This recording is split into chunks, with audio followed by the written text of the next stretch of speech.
Peter.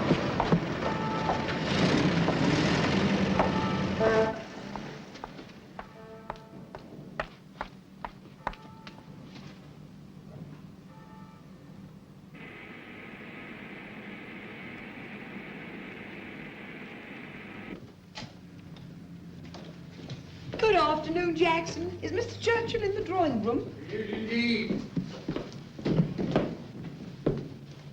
Hello, my darling.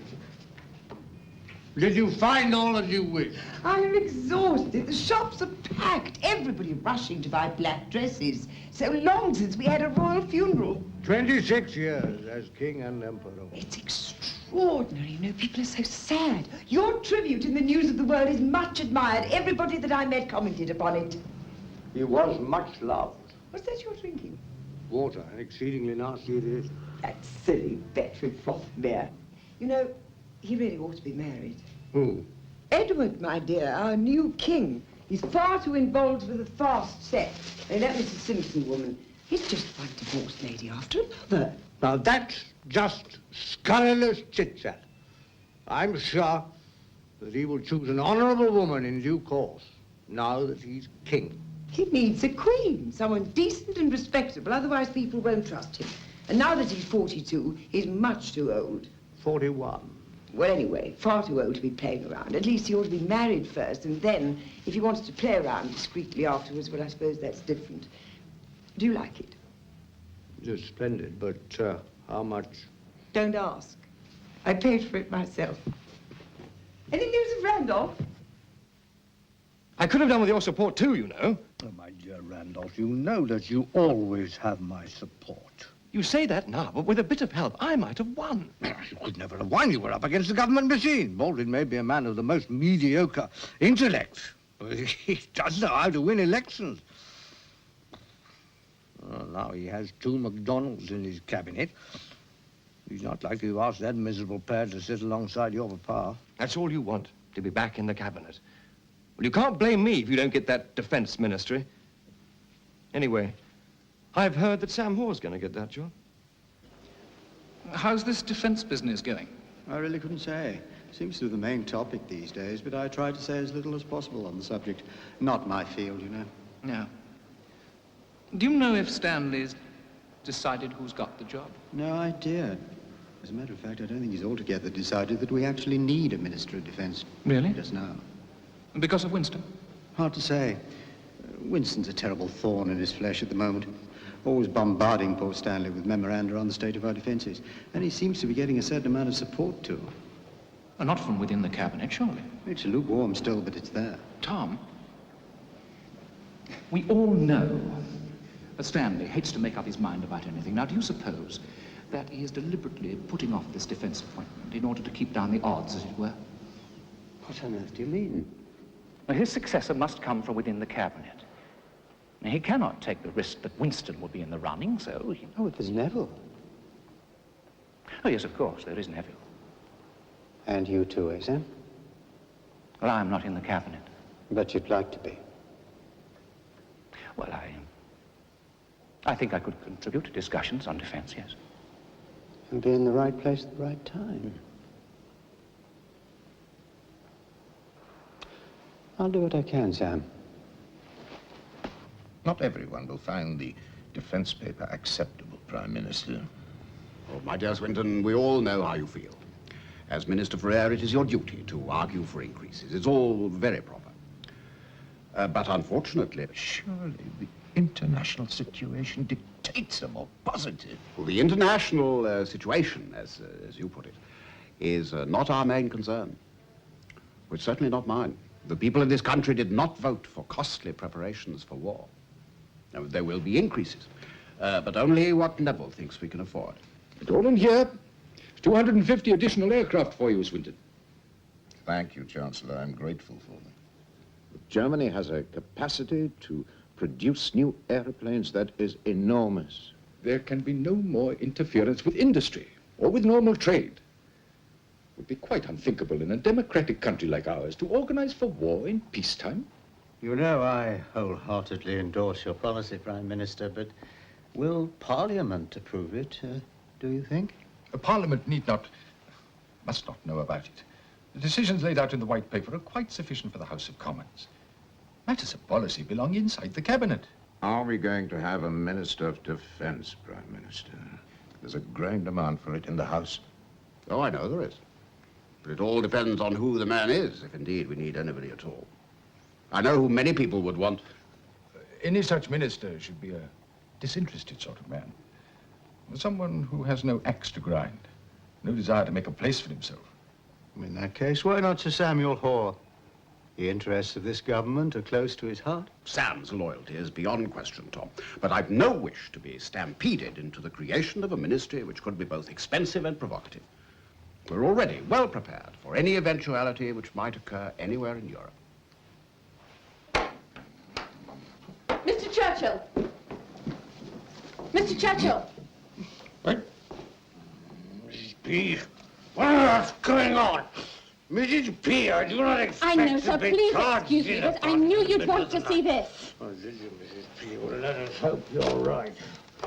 What is it anyway? It's a telegram, sir, from Major Morton. What on earth did you say? So let me see it. Good God! Did I do the correct thing, sir? You did. Stop chattering. We have business to attend to now. The government will still be asleep. Sir? Huh? Oh, thank you.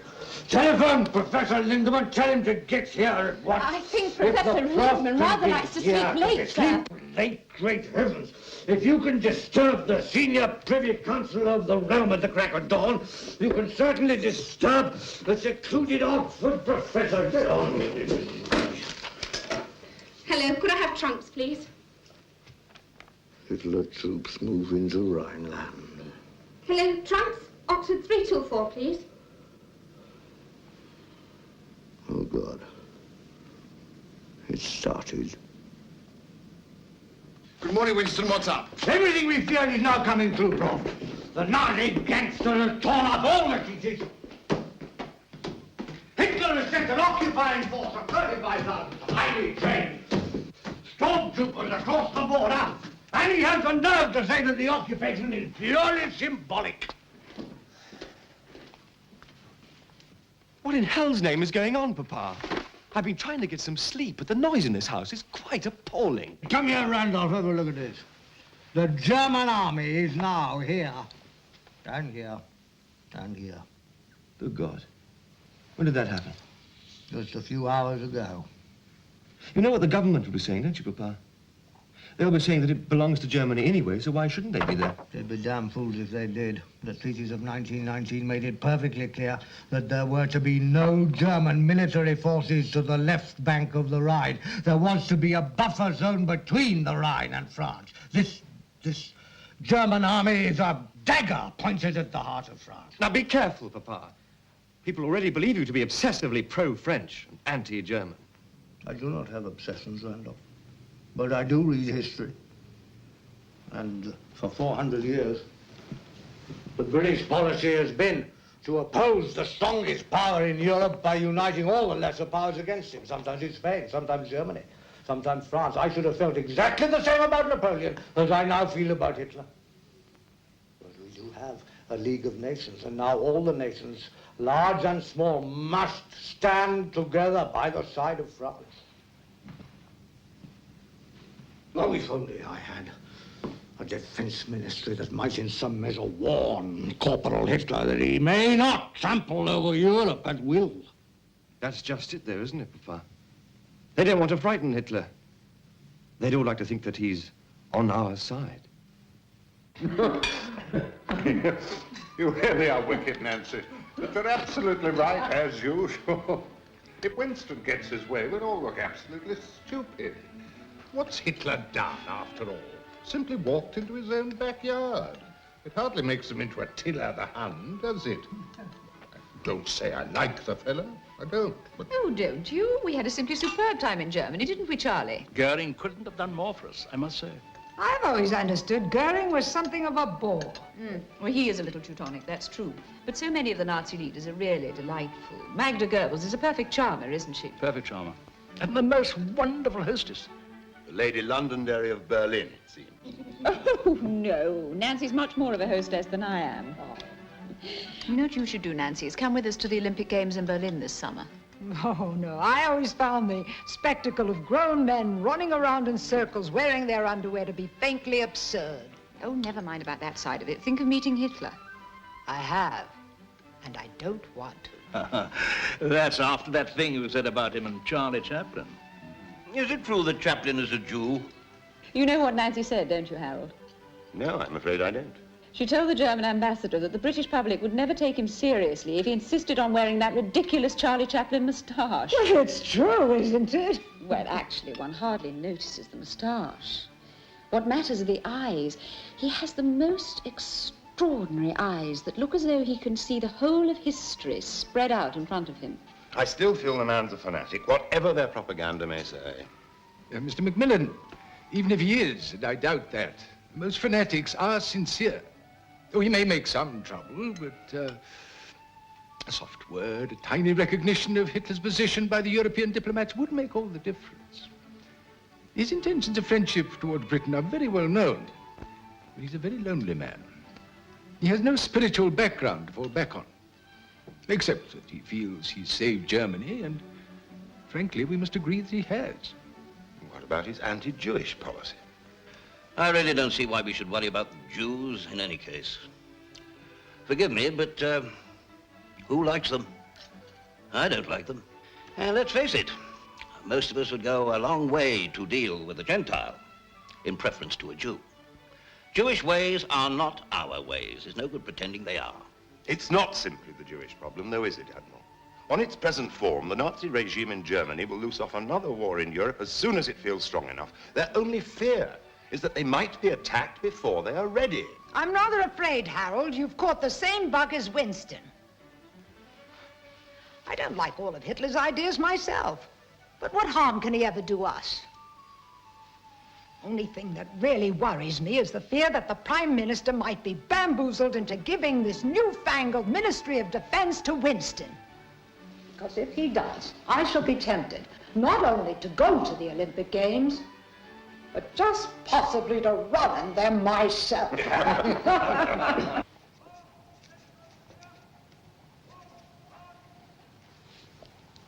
Tom, I've been giving a good deal of thought to this question of a Ministry of Defense. And now I've made up my mind. I'm not going to have one. But, Prime Minister, I shall retain my position as chairman of the Imperial Defense Committee. But I shall need a deputy to keep a watching brief over our defense requirements and liaise with the chiefs of staff and service ministries. We shall call him Minister for Coordination of Defense. Now, you're good at organization, Tom. I'd like you to do it. Well? I think I can honestly say that it never occurred to me that I was likely to be asked. And nor did it ever occur to me, I can say this in all seriousness, Prime Minister, that I would ever be able to discharge these duties, even if they were offered to me. I'm not a Superman. No. But you'll do it, won't you, Tom? He damn well should have been mine. Coordination of defense? I wonder who thought that one up. I would have expected some reaction to the Rhineland, but this is absurd. It's a typical reaction, Brendan. Tom Inskip is virtually unknown himself, but one thing one does know about him is that he knows nothing whatsoever about military affairs. He couldn't tell a lieutenant general from a whitehead torpedo. It's the most cynical appointment since Caligula made his horse a consul. Did you know that he revokes at bridge? I'd believe anything of that slithy tove. And in my view, Winston, you're well out of it. The true meaning of this appointment is clear. Inskip is quite harmless. He is no threat to Hitler. Nothing can happen. And people should realize that. They will. There'll be a poll about it. Nancy Astor and her set may enjoy the company of Nazis. But there is a slow current setting in against German frightfulness. Baldwin may oppose it, but if he does, it will sweep him away. But can you afford to wait for slow currents? The ironmonger thinks he's dealt you a fatal stroke. He's determined to prevent you from succeeding him as Prime Minister. He's not going to give you office, so you're going to have to grab for it. If only I could. If only I had the power. No. No, Winston. You must not even try. We all know how you feel. But to the outside world, you must appear quite indifferent. He's right, Winston. We have great work to perform now.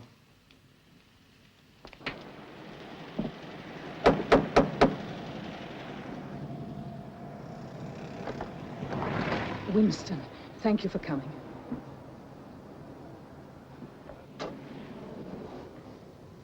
Very depressed. The news about the Rhineland has been a dreadful blow to him.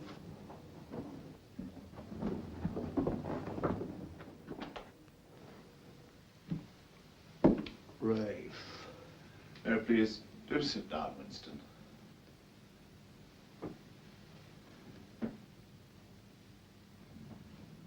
Nothing's being done, is it?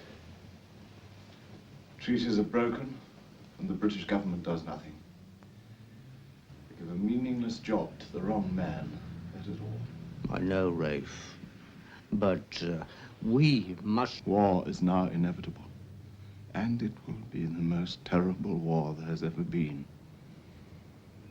I don't think I shall see it. There will be bombs. Bombs on this little house, you'll see. All my work over the years has been of no use. I'm a failure. Rafe, there is so much for us to do, you and I.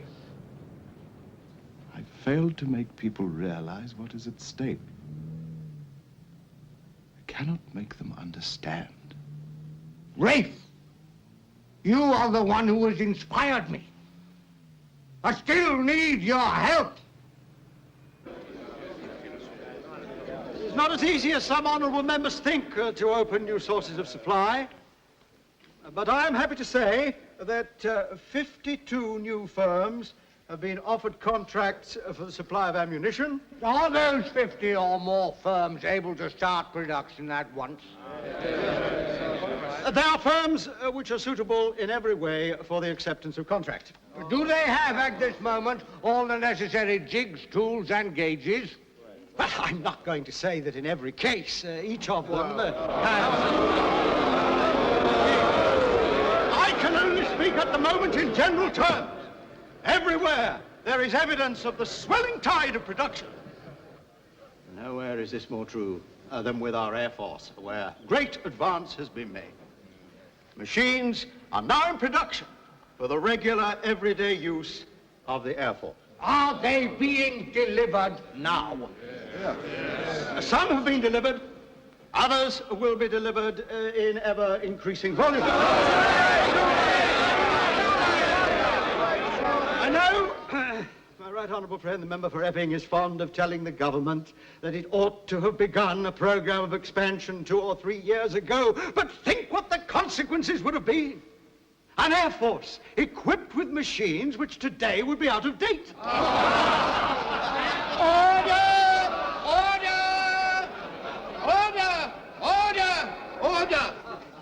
The Minister is making an important statement. I must ask the honourable members to give him a patient hearing. The right honourable gentleman's argument taken to its logical conclusion would mean that if we waited another 2 years, we should have a still more up-to-date Air Force. That is not at all the logical conclusion of my argument. It most certainly is the logical conclusion of your argument. Sir, the government has created a labyrinthine tangle of committees with an able and unfortunate minister flitting between them. And they call it the coordination of national defense. They say trust the government. But our confidence has been shaken by what has happened and what is continuing to happen. Sir, how much longer must we watch this melancholy story of miscalculations, indecision and ineptitude?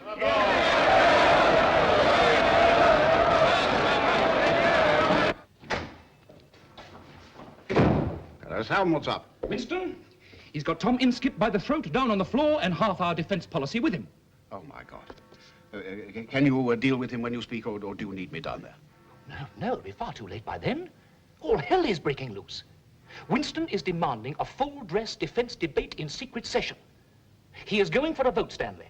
And judging by the mood of the House, I think he might get it. Well, I can't allow that. It will be disastrous. Well, then we'll have to shut him up quickly.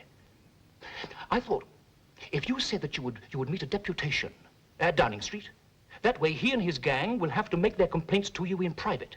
Do you think he'd accept that? Yes, I think he would. Well, at least it would shut him up for a while. You'd be there, would you, sir? Oh, no, we can't risk that. If I was there, or any of the other service ministers, we'd have to answer all his questions. Mind you, no harm in letting Winston think we might be there, though, eh? Yes, that's a good idea, sir. And I could just confine myself to general statements of policy. Yes, that's right. I really... Yes, get back to the chamber and tell Tom to make the offer. Right, sure.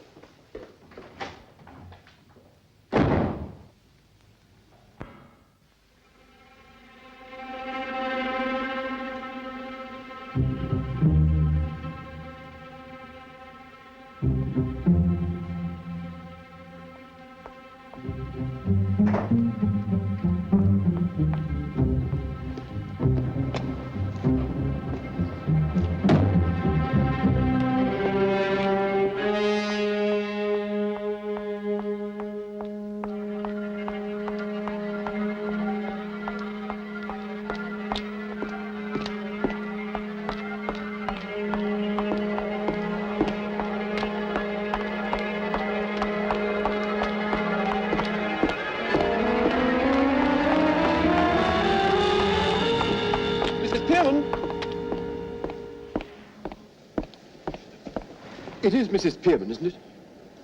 Yes, who are you? Tor Anderson, Wing Commander Anderson. Forgive me, I can't expect you to remember me. People have a way of forgetting my face. Do they? Sometimes, yes. Look, I'm very sorry coming up to you like this. Yes, well, now you have. What is it you want? You came with Mr. Churchill to my station once. I was in uniform. I expect that's why you don't remember me. Are you a pilot? Not now, not anymore. Director of Training at the Air Ministry. Do you know where Mr. Churchill is today? Now? Well, yes, he's here in London, Morpeth Mansions. I've come down specially to... I must see him. It's very important, as soon as possible. Can I see him now, please? How can I help you, Wing Commander?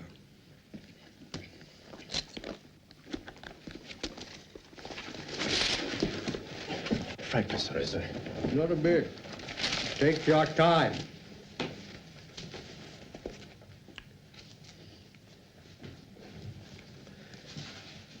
These are charts, sir, on the training of observer navigators. As you'll see, the figures are absurdly low. This is an analysis of the fall in educational standards of observer navigators now under training. This is a copy of the current Air Force program on personnel and aircraft. And this is a memorandum I prepared for the ministry. It shows that appallingly little is being done to train and equip the RAF for war. When I realized that no action was being taken in response, I felt obliged to bring all this to you. And anything more you may require.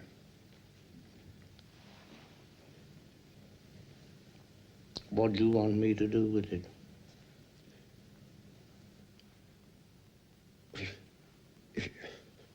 If you mean that, sir, then I've made a mistake in coming to you. You've made no mistake, Mr. Flying Man. Mrs. P, get the car ready. We must return to Chartwell. We have work to do.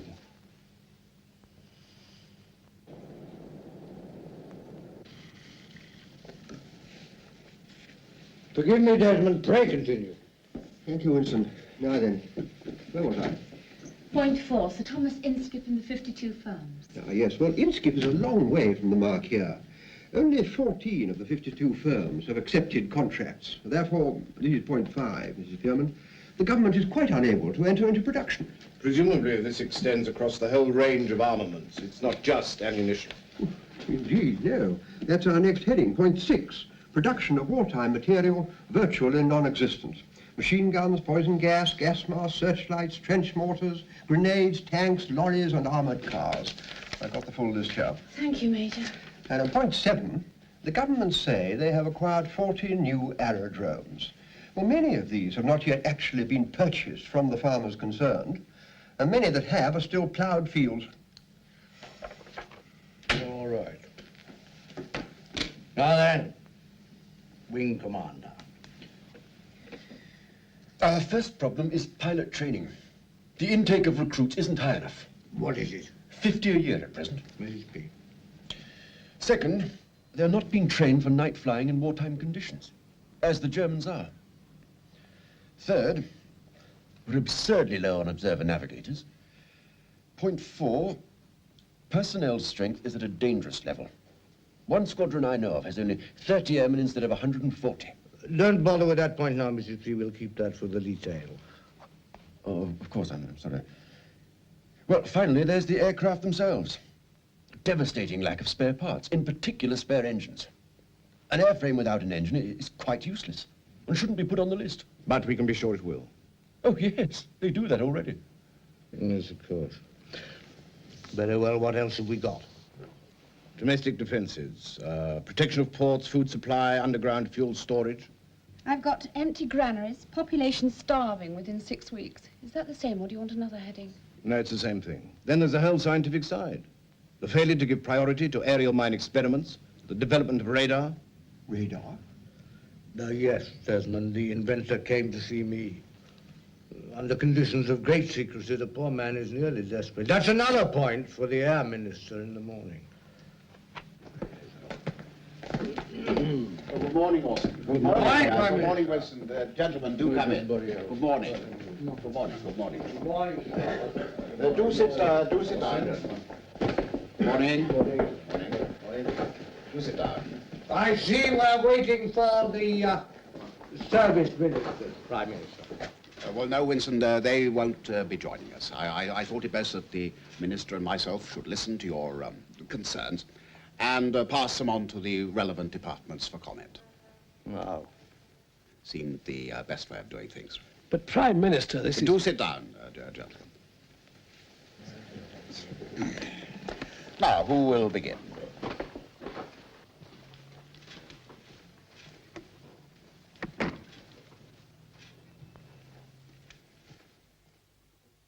If we delay too long in repairing our defenses, we may be forbidden by superior power to complete the process. I say there is a grave state of emergency. Well, thank you, Winston. You've prepared your case well, as always. But I must remind you all that Hitler's declared aim, he said this in his book, is to move east against Poland and against Russia. Now, I'm not going to get this country into a war for the League of Nations or for anybody else. Now, if there's any fighting to be done in Europe, I should like to see the Bolsheviks and the Nazis doing it. Thank you, gentlemen.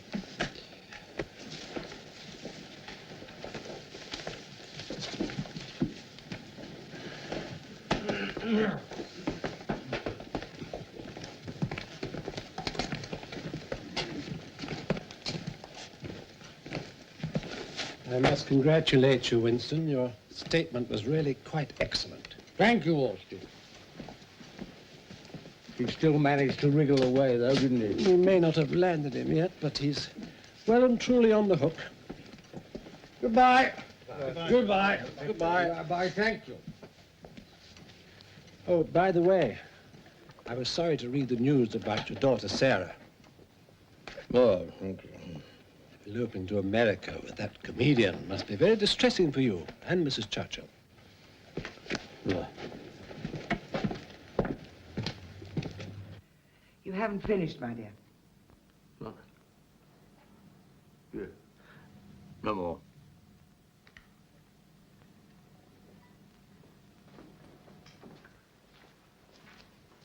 What's the matter? Oh, nothing. No, it's not nothing. It's Sarah, isn't it? Perhaps. Perhaps. There's no perhaps to it. You're upset at what people will think of her running off to America. Well, why did she do it, Clemmy? I told her I was not against the idea. Just to wait till the man had his American paper. If you were not against the idea, why send Randolph chasing after her to try and stop the marriage? Why don't you admit you're upset at the way the papers are making a mess of this? The harm it will do you. Can't rule your children 1 minute and expect them to love you the next. No, Clemmy. Sarah's in trouble. Our kitten is in trouble. Winston, stop this! 28 years you and I have been together, and all that time it has been you. You and politics, you and this ministry, you and that ministry, you and your articles, you and your books, you and this frightful mausoleum of a house. This is what you wanted. This is what you have fought for. That's not true. It is true! All those years, and what have we got? No real friends? The son who drinks, spends money like water, constantly fails to get into Parliament. One daughter divorced, another about to marry a Jewish music hall comedian. Can't you see all this was for you? You should be retired. You should be painting, playing, looking after your grandchildren. You're not. Why are you not? Because you believed, I believed in that blessed star of yours that one day you would be there. You would be, oh, I don't know, Captain General. You'd be as great as Marlborough. And it will happen. It will. I know Baldwin and all the others won't have you now, but it will happen. Those same newspapers cry out that you will be the next Prime Minister. You can't stop now just because you want to. Oh, Winston, we've sacrificed so much, so much. You can't stop now. Please. Please, I beg of you.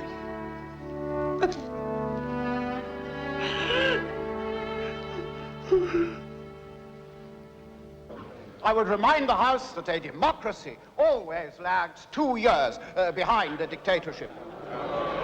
I put before the whole House my own views with appalling frankness. I do not want to magnify or to minimize the seriousness of the position. The time may come when I and my colleagues feel that sterner steps are necessary.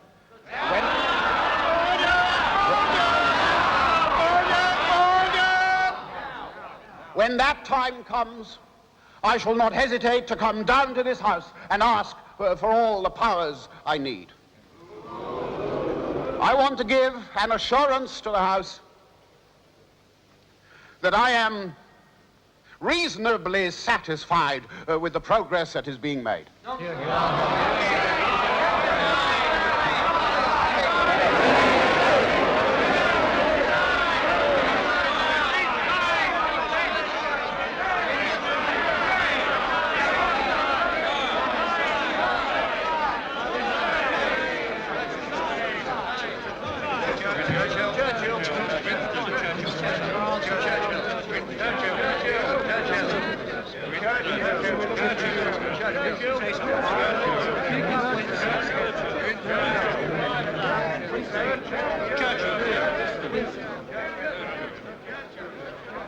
Mr. Churchill! Mr. Speaker, these last 2 years are the years that the locust hath eaten. The fleet is old and obsolete. The Air Force program is lamentable. The Army has none of the weapons that it needs. It's been said that this government has no mandate from the people for increased expenditure upon defense. The prime responsibility of any government for the public safety is absolute and requires no mandate. But this government simply cannot make up their mind what to do. Or they cannot get the Prime Minister to make up his mind. So they go on in strange paradox, decided only to be undecided, resolute to be irresolute, adamant for drift, solid for fluidity, all-powerful to be impotent. So we go on preparing months and years, precious, perhaps vital to the greatness of Britain, years for the locust to eat.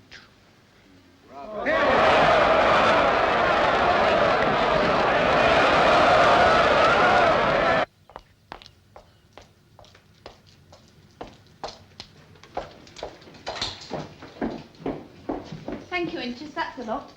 Oh, Mrs. Spearman? Yes, what is it? Well, you know I don't really follow politics and that, but is it true what the papers say? That Mr. Churchill will be Prime Minister when Mr. Baldwin goes? Yes, Inches. I think it may be true. Do you think the PM will really go now, Winston? Oh, he must. I never heard such a squalid confession from a public man as Baldwin offered us yesterday. He still hasn't released the service minister's comments on the defense deputation. Well, he won't, will he? They'd only confirm everything you've already told him. I don't think that's a problem. I shall find out what they are. It would be very valuable if you could. Winston tells me that Baldwin is set to see another deputation. Well, just to delay the moment of truth a little longer. But he'll have to go. My dear Rafe, what are you gazing at? Your wall. Ah. Coming along well, isn't it?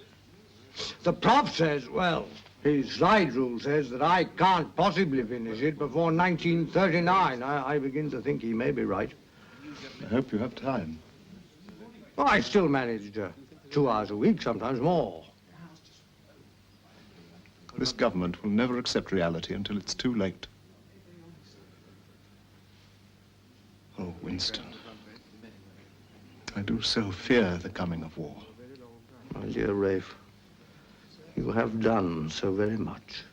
If war does come, I shall have to stop building my wall. That will be my first casualty. There are always casualties, but we must never lose our faith. Papa, Rafe, another drop of champagne, I think. Thank you, Randolph, but no. I still have work to do. Oh, Papa, please. I think you can afford to. When nothing can stop you now.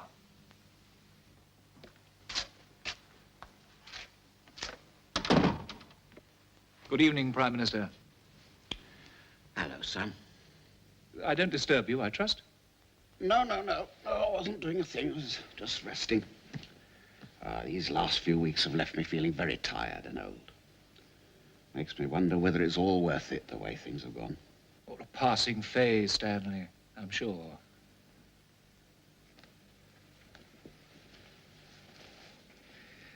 May we talk for a moment about the king? Yes. Yes, what about him? I've just been having a drink with his legal advisor. What does he want? Monkton tells me, informally, of course, that the king has said that he does intend to marry Mrs. Simpson once her decree is absolute. Oh, dear, no. I had hoped I'd persuaded him otherwise. I'm told his heart is set on it. And apparently, the king wishes to meet with Winston to seek his guidance on the matter. There could be a statement in the press. Oh, I'm not sure how wise that would be. And the king is much loved by his people, but the government will have to resign if he sticks to his proposal.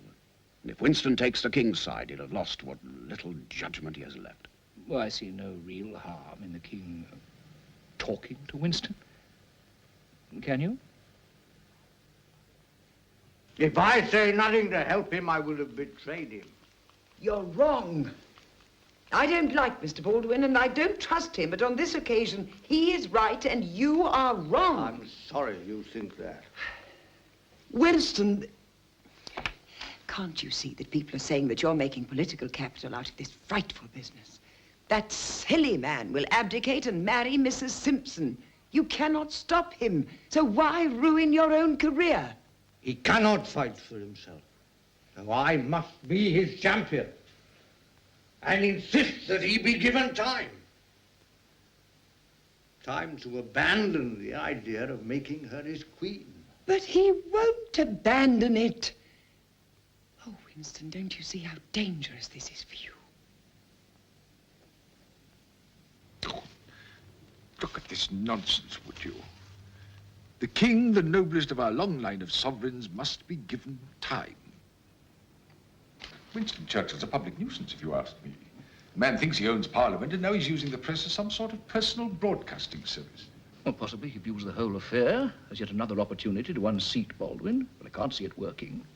Besides, he already has Stanley in serious trouble over the defense policy. Well, then why write this rubbish? Well, maybe he's miscalculated. But what if he's allowed emotion to cloud his judgment? Winston loves to think of himself as the sovereign's champion. You know, the king, God save the king. God save the king? What about his American paramour? Is she also to be saved? No, of course not. Has Winston considered the full implications of his actions? I think not. I think he has just rushed in his usual madcap way. Well, let him.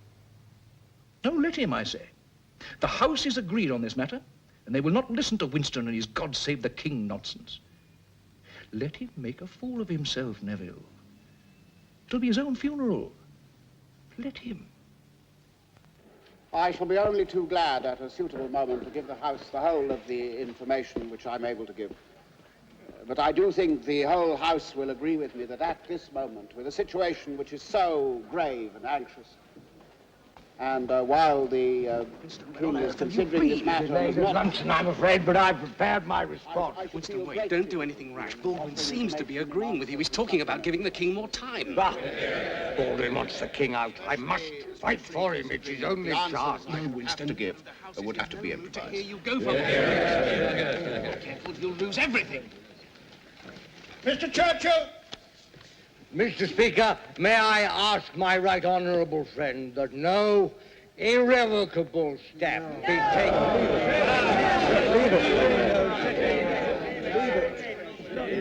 That no irrevocable step be taken until a full statement has been made to the House, not only upon the personal, but upon the constitutional issues involved. And may... Sit down, Churchill. You're making a speech. Sit down. Sit down. Order! Order! If the House resists my claim, it will only add the more importance to any words that I might want to use. The right honourable gentleman has spoken of rumours. If he can assure the House that the constitutional issue will be laid before it, then this anxiety would not persist. Order!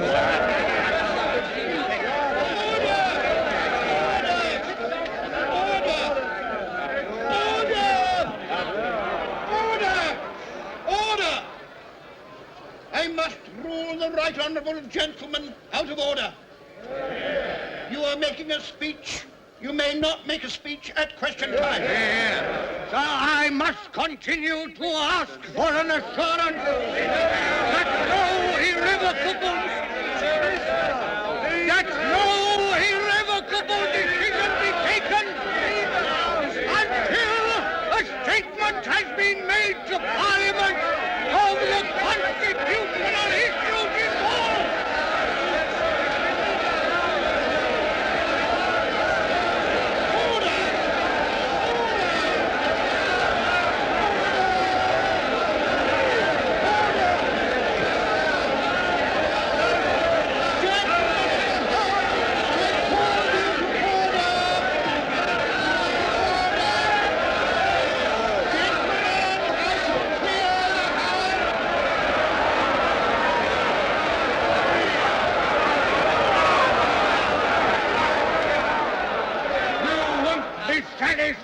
till you've broken him. Will you? Winston! I'm finished! I'm finished! The king had to abdicate, Winston. There was no other course. I know. It's damaged you, that's certain. But you're not finished yet. Baldwin will still resign before too long, and then... Yes, but he can now choose his time carefully and prepare the ground for his natural successor. What, Neville Chamberlain? Yes. The party won't want him. No, yes, they will. He's their pack horse. They don't want real leadership. Yet the danger from Germany remains. Oh, if only I'd not been so foolish. Oh, dear Winston. The sadness is all those people whose trust I've betrayed, people I needed, people who've given so much.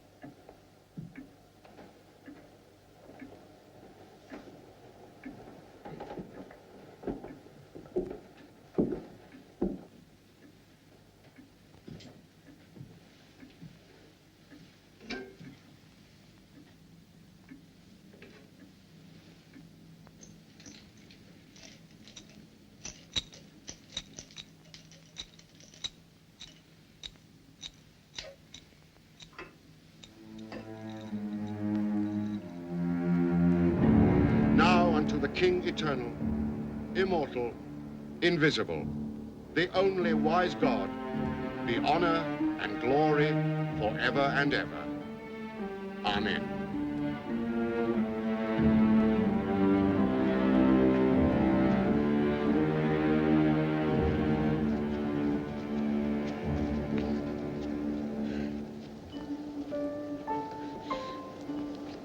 Winston, Father, my dear. thank you for coming. Rafe always adored you so. He said you were the greatest Englishman alive. He was a true friend of mine, and I shall miss him very much. He had so much courage, so much integrity. He was one of the few, the very few, who guard the life of Britain. This is a blow for England and all the best that England means. But his light will continue to guide us on our journey. Be very sure of that. Thank you, Winston.